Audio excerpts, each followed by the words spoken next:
great.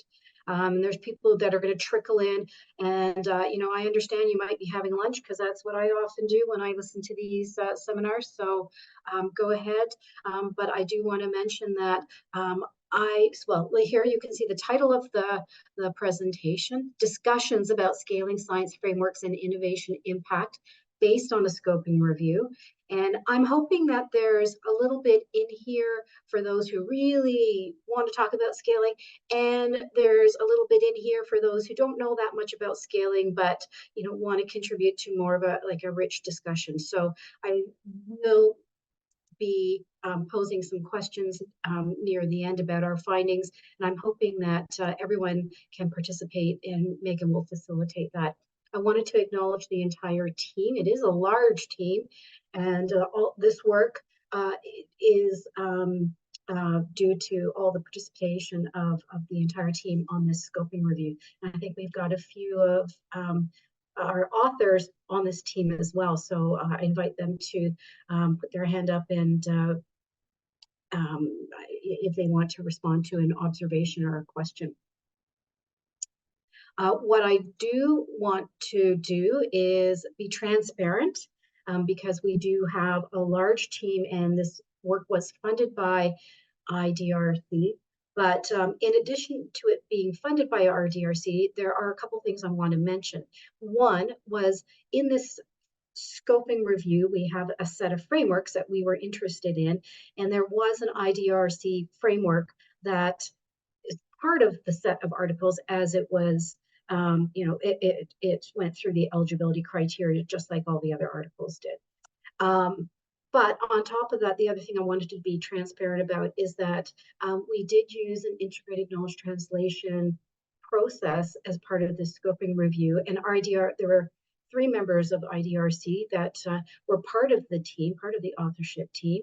And what we understood, we knew that there could be some conscious or unconscious bias in favor of the IDRC framework. And we didn't want that to happen, of course. So what we did to try to minimize that is we very consciously had iterative team discussions, many team discussions, where we would weigh all suggestions against their pros and cons. So I wanted to just be transparent about how we did that and what we did.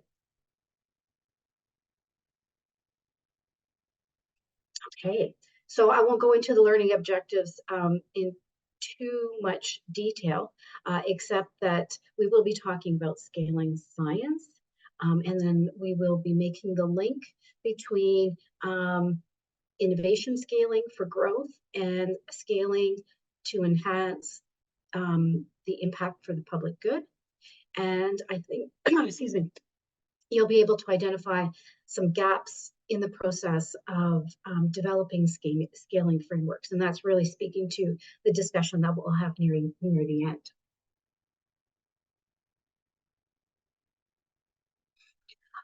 So this is really the structure of our time together.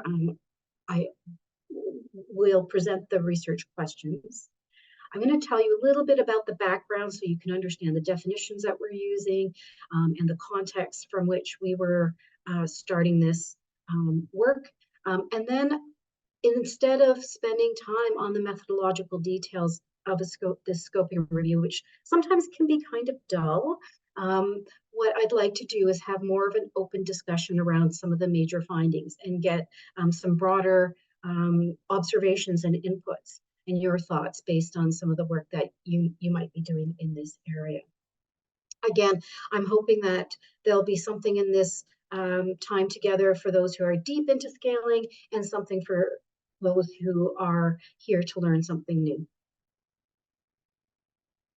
So we did a scoping review of scaling frameworks, and our research question for our scoping review, our research questions are: what are the attributes of identified scaling frameworks for innovations that support health outcomes in academic and grey literature?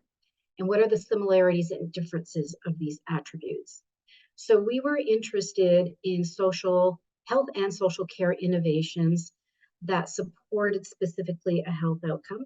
So there could have been an innovation that was taking place in a school, for example, related to mental health. We would be interested in a scaling framework that was related to those kinds of innovations, for example. So first, though, I want to present some background to make sure we're all on the same page. So you're probably familiar with the spread, scale, sustainability, 3 Cs way of kind of thinking about these concepts. There's been a lot of work done on spread. I think we're moving into the scaling and sustainability phases, and we used a recent umbrella review that's cited at the bottom, and we used a definition from that umbrella review to anchor what we thought about, how we define scaling. A systematic, evidence-informed process whose aim is to increase the positive impacts of an innovation that is proven effective for improving quality of care and the welfare of individuals and populations. Some of the authors of this review are also on this team, so I did want to point that out. And we felt this was a good definition to begin with as we started our review.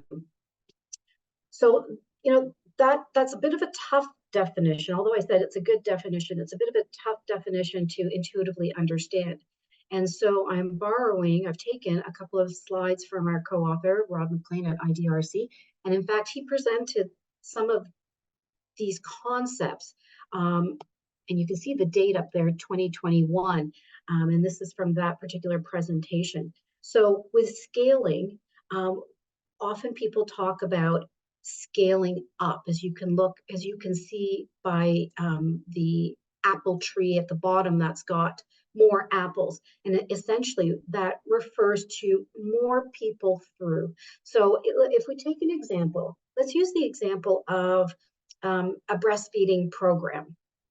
Okay, a breastfeeding innovation. There's something new, breastfeeding innovation, and we talk about scaling up. So scaling up might involve having more moms come through to learn about this breastfeeding program. But then if we talk about scaling out, and there you see 3 trees, there that might refer to, oh, well, maybe we want to take this scaling out program or innovation that we have started in London, Ontario, where I am. And maybe what we want to do is actually we want to adapt that program to different populations. So maybe we want to take that to a population in the US. Maybe we want to take that to a population in Africa. And that would be related to scaling out. But then there's also this sense of scaling deep. And what do we mean by scaling deep? So with scaling deep, we're really focusing on improving outcomes by improving structures or processes related to the innovation. So if we take that breast feeding program as an example, scaling deep might involve actually pulling in, let's say, a translator into our program, because we understand pulling in a translator is going to help some of the moms who are coming in, and it's going to improve the outcomes of that program because the translator will be able to help with some of that information exchange. So essentially, when we talk about scaling, we're talking about all these things: scaling out, scaling up, scaling deep, and there's so many variants about that. But essentially, when we are talking about scaling in this particular project, we're talking about extending the reach, extending the quality, and extending access to an innovation. I'm just going to move this. Now, a little bit more about context before we get into some more of the meat of the discussion. So scaling science involves what I'm calling practice and theory. And so we were oriented around this idea of scaling science through Rob McLean and his colleague, Scaling Impact Innovation for the Public Good. At the bottom of the page there, you can see the citation, and then there's also a great website.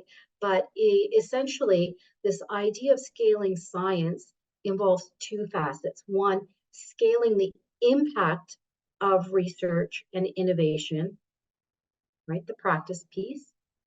And what I'm calling the theory piece, also scaling science involves kind of critically and systematically studying how scaling of knowledge and research unfold. Now, the piece that might have caught your eye here, I hope it did because I put it in red, is the piece around scaling impact, right? And that's kind of where we maybe intersect, or there's parallels with implementation science as well. I just wanted to point that out. But scaling impact, again, as IDRC has started talking about it, scaling impact is a coordinated effort to achieve a collection of impacts at optimal scale that occurs if it is both morally justified and warranted by the evidence. So there's a lot in there.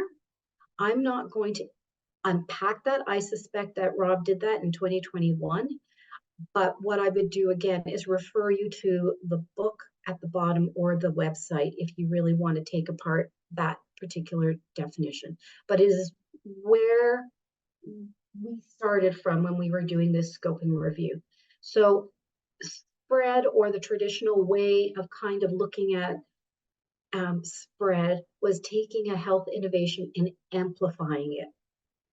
But really, we were coming at it from a different perspective. Let's not just amplify a health and innovation, but let's actually focus on the innovation's impact for the public good. Let us amplify the impact, right? And that goes back to scaling the impact here. Anita, it's Megan here. Could you just clarify briefly for the audience, scaling versus spread, just kind of in a nutshell? Yes, absolutely. So, and I'm going to go back to the Apple slides.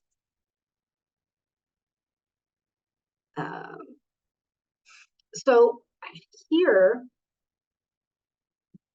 if you kind of, this could be spread. This could be spread if you're taking the, oh, you can't see my cursor, it's on the other side. Okay, so this could be spread. This could be spread if you're taking your exact program, your exact innovation, and you're plopping it in. You go from London, you go and you plop it into Waterloo, and then you plop it into Kingston, and it's the exact same thing. However, if in fact you're doing some adaptation to that program, and if you're adapting, let's say, to a new healthcare system, if you go into the US and you have to take that program or innovation and you have to kind of adapt it to a new structure, a new healthcare system, or if you want to adapt it to a new population, then you're starting to talk about scaling, right? You're not just replicating. Scaling will involve some kind of adaptation, whether it is, sorry, I've got so many little things going on here, whether it is adapting up and having more and more people come through your site, or whether you're adapting deep because you have you're focused on the outcomes and you really want to improve the outcomes. So you've focused on structures or processes. Perhaps you've actually influenced policy so that your scaling can be deeper. Or those kinds of adaptations are really characteristic of scaling, whereas I would say that spread is much more about that exact replication. I hope that helps. I can't see the chat, so I hope that helps. Thank you. Okay. Or I don't know who spoke, so Thanks for the question. Right, so spread, again, this spread would be focused on this last sentence here, right? Spread would be just amplifying. Spread would be just more of the program, but not really focusing on the impact. I wanted to show you a few of what these frameworks look like. I'm not going to go through them in detail, but just for you to get an idea, some of you may be incredibly familiar with these and some of you may not be. We ended up with 13 unique frameworks related to scaling. Now, I know this title of this framework, this is Jenny Plog. She's, as you know, Canadian. But actually, when we looked at the framework and used our inclusion-exclusion criteria, it was about scaling. And you can sort of look at the different components of it. This is the second one. A little bit more complicated, more details. And this particular scaling framework was written by or developed by Tricia Greenhall and her team. So it's really about technologically enabled innovations. And here's another one, the last of the example here. This one is a management framework for practitioners. It looks much more simple than the others, but this one, in fact, is on its third edition. It's a gray literature document, so it's on its third edition, so obviously very popular if it's gone that far, and it's been used in a lot of areas. I'm just going to pause in case there's anything there, any questions? Okay, so as I said, I didn't want to go through the methodological details of a scoping review. I suspect that most people in the audience know what a scoping review is about and how we go about doing it, but there were some really, really interesting points that I thought would be fun to talk about, and I'm hoping that we'll hear a lot of views from the audience about this. But so the first one is around authorship. And so what was really interesting to us is that a lot of scaling has been done in the global south and over a number of years, and there's a lot of experience around scaling from the global south. One of the things that we examined across our frameworks was who were the first authors of these frameworks? Where did they come from? Where were they, like, who were they affiliated with? And we found that most of the first authors were from the global north. And so a couple of the questions that I want to throw out to you is, well, I'll start with the first one, like, why are we seeing this? And, you know, I've got some ideas, but I'm curious about what people here think might be going on.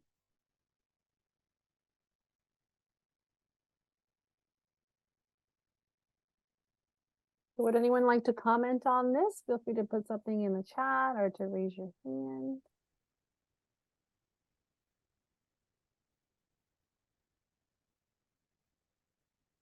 No? Okay, we do have someone, Miriam. Hello, thank you for that. My apologies. I was first going to just ask if, Anita, you wouldn't mind repeating what you had said around the question. I can see the questions, but my internet cut out, so I couldn't follow what you were saying to be able to respond. Oh, okay. So the question is, the first question is, why are we seeing this? Why are we seeing that most first authors are from the global north, even though most of the experience comes from the global south? And then the second question here on the screen is, as researchers, what can we do about this? And so David has put in the chat for the first point that it could be due to sources of funding. So that so David, do you mean that the funding could be coming from the global north, and that's why? Okay, I only see a strip of faces, so He says if yes. yeah, Yes, yeah. yes, it's because I think much of the funding that funds these scaling interventions in the global south comes from the global north. And secondly, I assume and think it's because the culture of doing research and documenting research is just not as well developed in the global south as opposed to the global north. So the people who lead on these projects have the desire to document what they're doing and publish it and disseminate it. And that's why we are seeing first authors coming from the global north. That's what I think. Yeah. Well, I suspect you're right, David. And to that, I would add, I wonder if there's a publication bias as well, that we're seeing through publications more of the authors from the global north just being accepted disproportionately.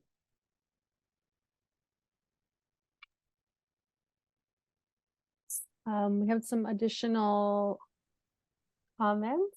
David's agreeing with you as well. Miriam says it could perhaps be a difference around the culture and expectations of publishing.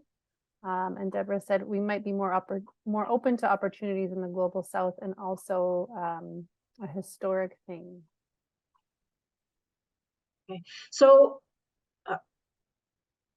I'm asking, as researchers, what can we do about this? And you might be wondering, why am I even asking this? This is not even related to my research questions, right? You saw my research questions at the outset.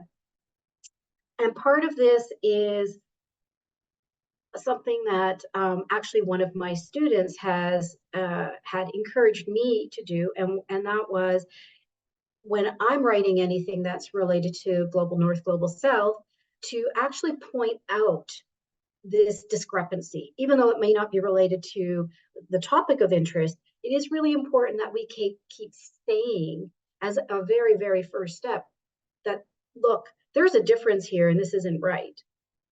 And so as a researcher, that's one of the things that I'm incorporating in my practice when I'm doing work that's applicable to this, where I'm actually showing the stats to say, look, most of the authors are coming from the global north, but in fact, we need to be making space for authors from the global south. But I don't know, like, there may be other things that we can do about this, and I'd love to hear from you if there are other things that you've started doing to try to balance this inequity. So Miriam says researchers need to extend partnerships and invite those, like other scholars or non-academic partners, into the work. Yeah, completely agree. Thanks, Miriam.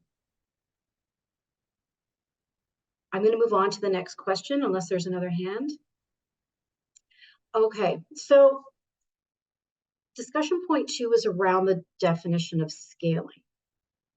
As I mentioned, we had 13 scaling frameworks. And one of the things that we found is that only 3 of the published literature frameworks provided a definition of scaling. So we had 4 gray literature frameworks and we had 9 published literature frameworks, and only 3 of them actually said this is our definition of scaling. That was a huge surprise for me. The words that were used were diffusion or increasing or sustainability or spread, when actually the framework was about scaling. And so, chatting or interacting with one of our co-authors, we kind of came at this finding from different points of view, and I thought it was very interesting. And so originally, as a result of this finding, there was a recommendation in our manuscript to build or to come to a common definition in order to build scaling science. But the opposing view was, does a common definition actually serve to constrain perspectives when you're trying to build a science? shouldn't we actually be open to different ways of identifying or defining this phenomenon? So I'm wondering what if there are any observations around this or thoughts about this.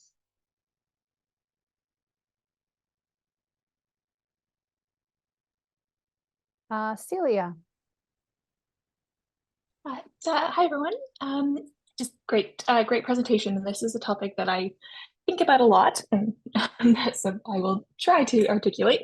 And I think the definition question comes out a lot in sustainability and scale, and I struggle with it a lot. And then I kind of came to the same conclusion in some of the ways of focusing on what are you trying to do specifically for your project. And defining it that way, because if we do try and spend too much time on some of the common definitions, I worry that the focus will be on the definition and not what you're trying to do. So that's when I think some of the sustainability definitions have come to some of that as well. Just it's so hard to come up with one that everybody would use, and people use it so poorly right now. If we just focus on getting some good definitions and then be clear what you are talking about, then I think that'll be more beneficial for everyone. Not sure if Arthur disagrees or agrees. Nice to see your baby, Celia. There's a few other comments. Thank you, Celia. Great to meet your new family member. A few other comments in the chat. So one from David, and he says a common definition would be ideal to ensure shared understanding, regardless of the variations in context or intervention. And Allison commented that this is a common issue across fields and topics, and classically we see that creating a process to ensure that it is used is challenging. Mm-hmm. Mm-hmm. I don't think there's a right or wrong answer to this. I think this is something that perhaps has to do with the maturity of a field. And at the beginning, when you're building and there's different ideas and different other disciplines perhaps contributing to a field, that it needs to be open and open to definitions. And as it matures, my guess is that's when certain definitions become accepted, is my guess. There's a few more comments. Do you want me to keep going? Sure, yeah. Okay, so Vincenza commented, if definitions are provided paper by paper, could a generalized definition emerge?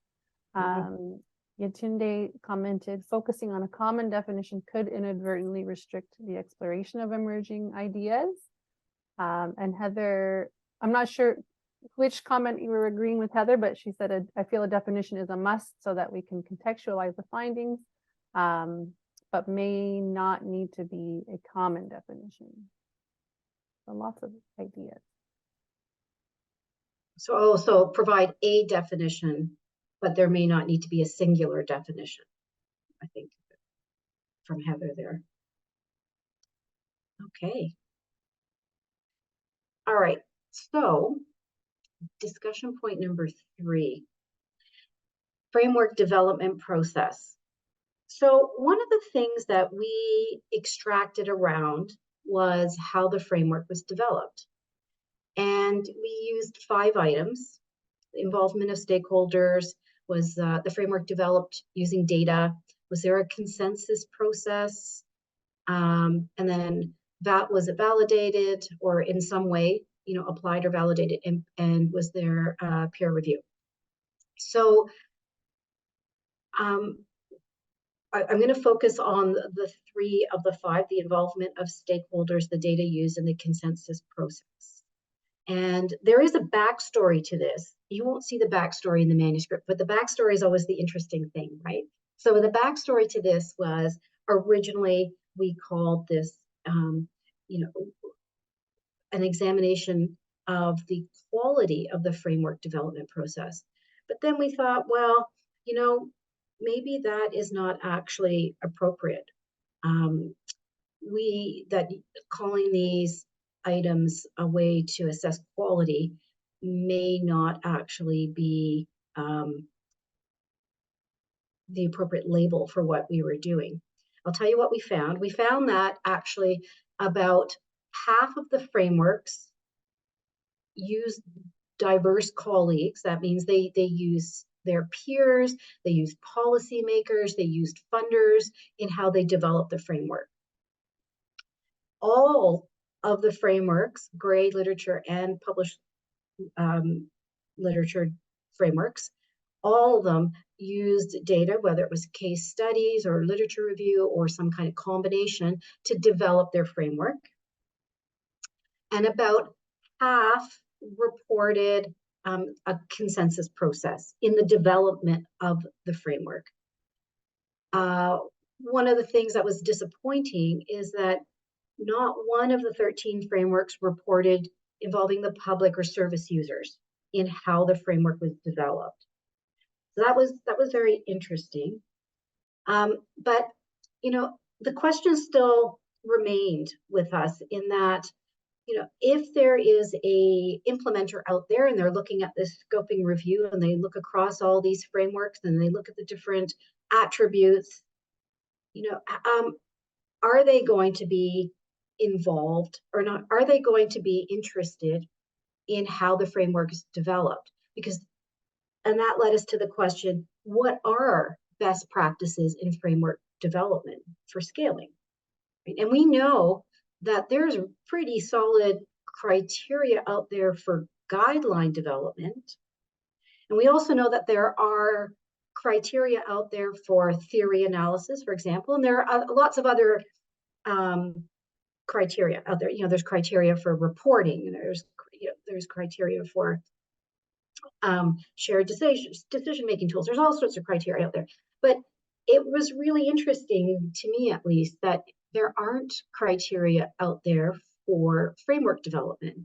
And those three that we selected, involvement of stakeholders, data used, and consensus process, those came from reporting on guideline development.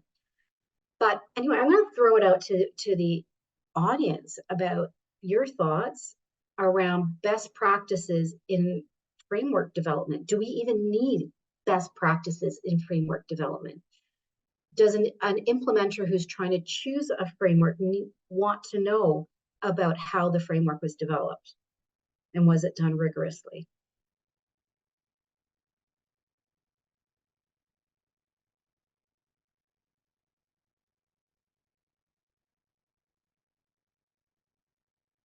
Any comments, Megan? Not so far.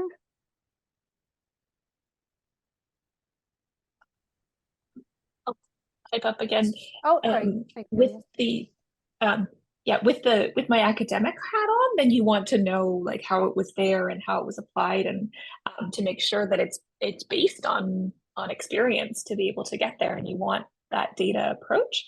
I'm not sure as much about others that are using it, because if it's really useful but it wasn't based on much data, then it's still really useful in serving its purpose. But then you also think that it might be stronger if it was based on all of the previous experience and more likely to use it that way. So I think having some guidance around some of the ways to make sure, so it's not just encouraging a whole bunch of frameworks that aren't really based on anything, because we also have way too many frameworks already, that knowing or having some principles. And I think it is sad that in all of these that they didn't have any service user involvement, when that's such an important part of this, and actually understanding the process of what's really going on. So I think that would need to be a really key part within developing, or the people that are involved in using it that actually help develop or test it.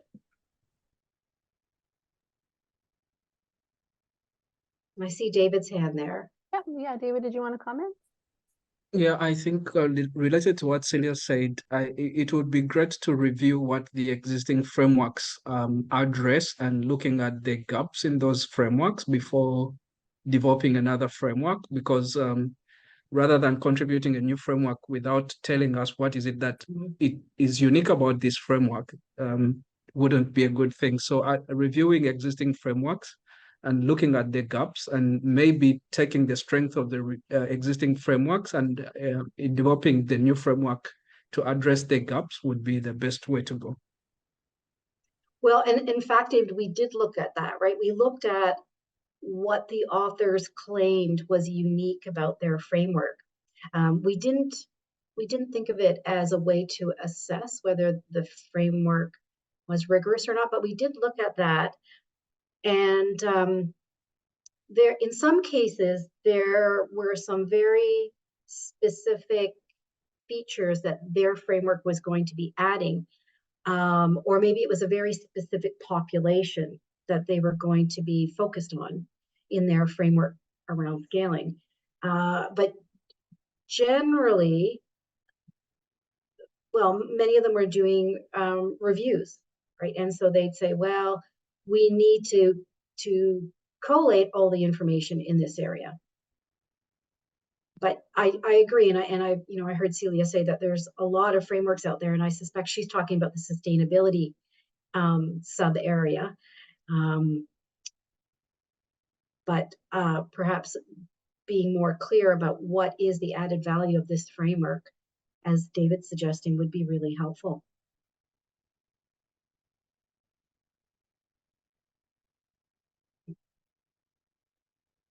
Okay, moving on. Yeah. All right, so we looked at published and gray literature. And I think, as I said before, we had about 4 frameworks that came from the gray literature, and we had 9 frameworks that came from the published literature. And we actually saw quite a few important differences between the two. And so, for example, we noticed, and I did say that they were all data-based, right? All frameworks, all 13 frameworks were based on data, but the gray literature frameworks were drawn from cases that were really broad in terms of, like some of them were based on like not just health areas, but agriculture, fish and wildlife, judicial reform. But what that implied is that the gray literature frameworks seem to be much more transferable because they came from an array of cases. We also asked, oh, do these frameworks come with any accessories? Right? And we also found that the gray literature seemed to come with more checklists, tools, reflective questions than the published literature frameworks. And then the other difference that we saw was that gray literature frameworks included working with stakeholders as part of scaling, as part of the framework. So not development, but in the actual framework itself, there would be a piece there around work with stakeholders. And it could be at that point, work with service recipients. And the gray literature frameworks included that working with stakeholders slightly more than the published literature did, the published literature frameworks. So we looked at that and we thought, wow, that is really interesting. And that got us to be thinking about what is the purpose or motivation of the gray literature documents? Is there, I mean, they were all based on data.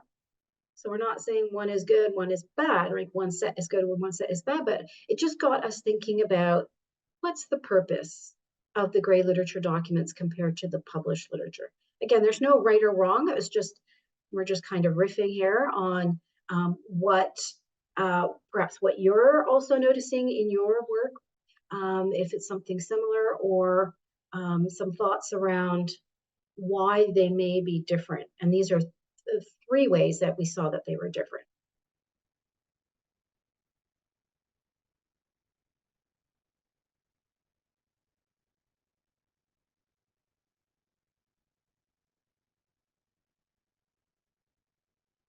Any observations or guesses, hypotheses out there?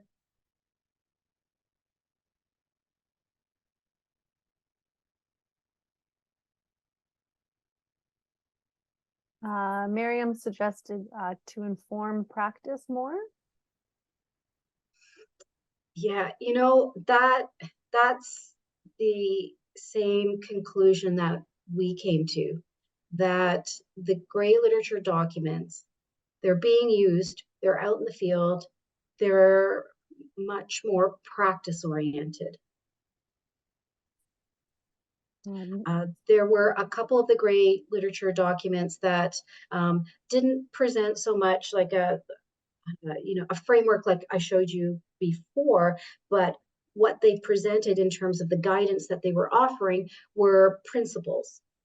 And so one of those being the IDRC framework, that they offered principles for scaling, which, in a sense is saying you can have some flexibility in what you're doing, but here are some some guiding ways that we're hoping that you can go forward. And then there's the piece around the checklists and the tools, right? And here, this will also help you with your scaling efforts in the field. But no, I agree with Miriam that it seems to me, based on our sample, that the gray literature tends to be much more practice oriented. A few more comments I'll just read out for you. Yatunde said, for timely dissemination of information or research to a broader audience, which may not fit traditionally to publishing models. Allison commented, different audience, less academic audience and more suited for practice. And Vincenza commented, written and presented in a more accessible way, for example, plain language. I think those are. I missed one. I think I missed David. He said address contextual realities and may not necessarily meet publishing standard requirements. And that goes back to that first discussion point as well, right? Around who's in the academic literature. And it was just kind of it was very interesting to us.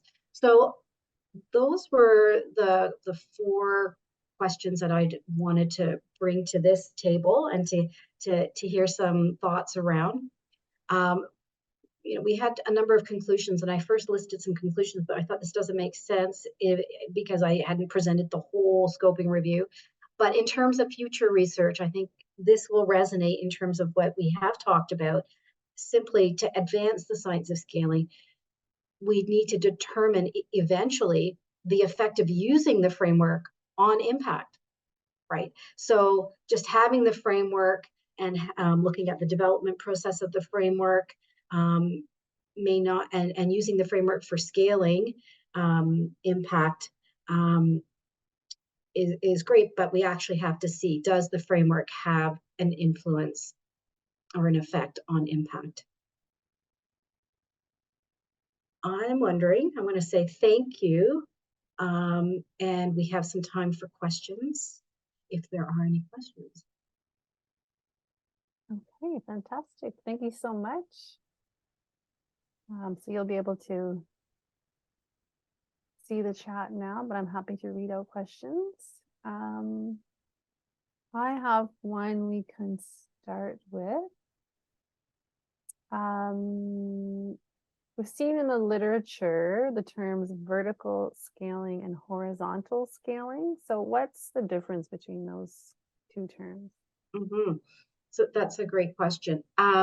So vertical scaling refers to some of the most of the sort of the apple trees that you saw, right? Where we're either adapting the program so that different populations can access it, or we are adapting the program so that they're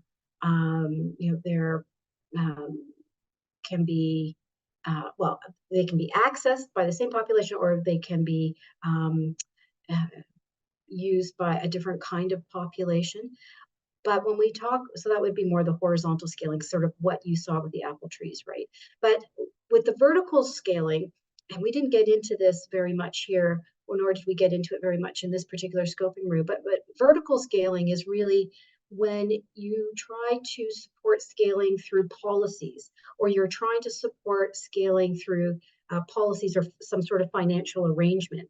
And that's where the scaling and supporting the impact of that research innovation happens. So that's why you think of vertical with that policy and the policy support coming out. Thank you.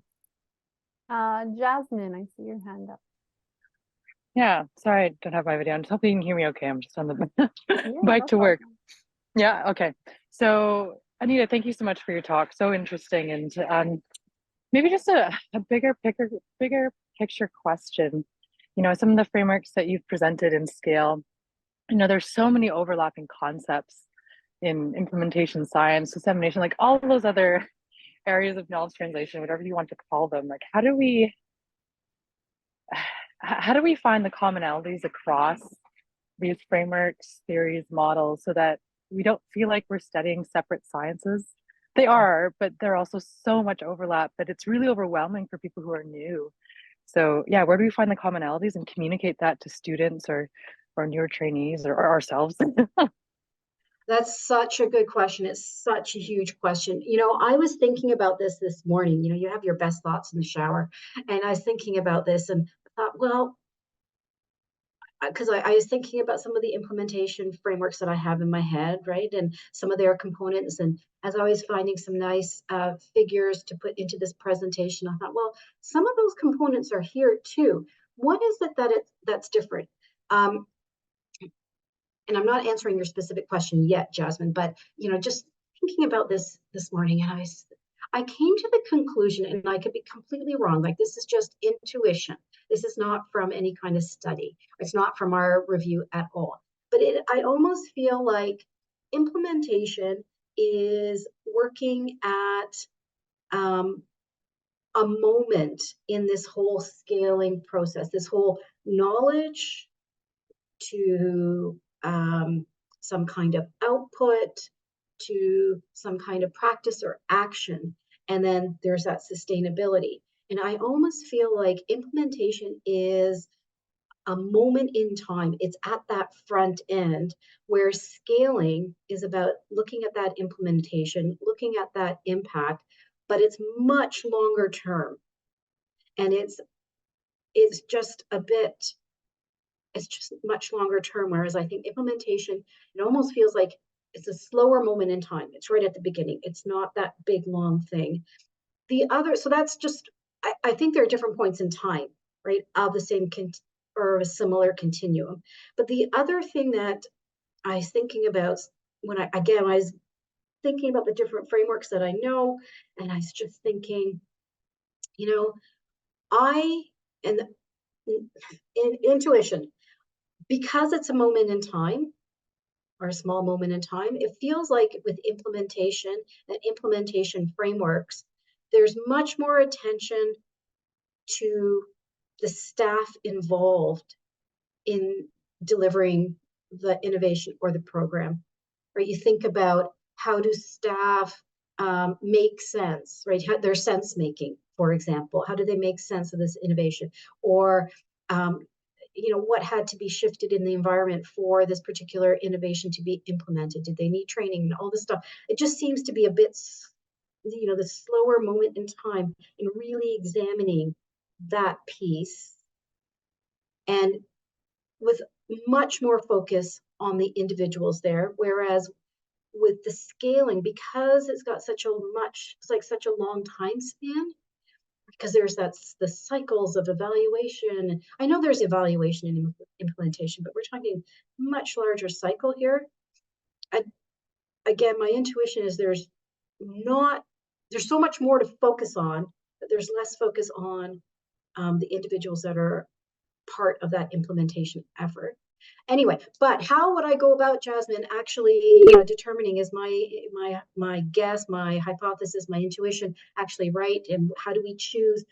I think that is a great study question, Jasmine. Like, I really do think that somebody could sit down and do like a head-on review, like, what do implementation science frameworks offer, right? And what do scaling frameworks offer? And what do other kinds of frameworks that are relevant, or what do they offer?